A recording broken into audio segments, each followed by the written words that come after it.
Dans cette mise en page, vous pouvez voir ce bloc qui contient 2 paragraphes. Le premier paragraphe a un style qui est appliqué, il s'appelle titre.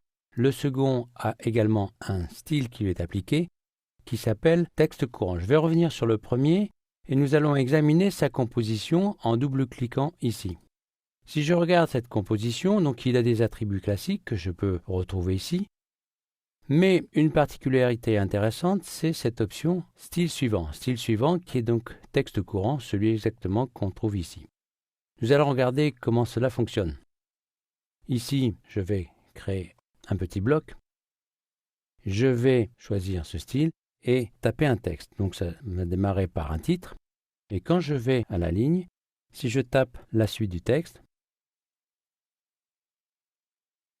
vous voyez que cette suite se met automatiquement avec le style qui était défini dans la zone texte suivant. Donc c'est cette opération que l'on va utiliser ici pour mettre en forme de manière automatique. Je vais m'arrêter là au niveau de la saisie, je vais supprimer ceci. Et maintenant, nous allons regarder une autre chose. Ici, ce bloc a été mis en forme. Cette mise en forme, je peux l'incorporer dans un style cette fois-ci d'objet. Pour définir ce style d'objet, je vais créer un style d'objet. Cette opération s'effectue soit dans le menu local ici, nouveau style d'objet, ou encore par Alt-clic sur cette icône créer un nouveau style. Quand je fais Alt-clic, il apparaît donc la rubrique nouveau style d'objet. Je peux définir le nom du style. Je retrouve ici les différents attributs. Je peux éventuellement en changer. Et vous constatez qu'ici, une option n'est pas appliquée. On va l'appliquer et la consulter.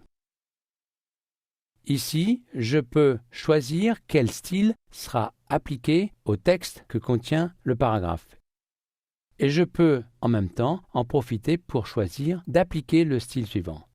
Ce qui veut dire que dès que je vais sélectionner un bloc qui contient un texte, le premier paragraphe utilisera le style titre et s'il y a un paragraphe qui suit, il prendra le style suivant, c'est-à-dire dans notre cas, texte courant. On va vérifier ceci ici. Je vais appliquer bloc formaté. Vous voyez que le formatage a bien eu lieu. Je peux reproduire cette opération ici. J'ai un formatage automatique. Vous voyez que l'utilisation conjointe des styles d'objets, style de caractère et style de paragraphe permet une automatisation très poussée de la mise en forme des textes.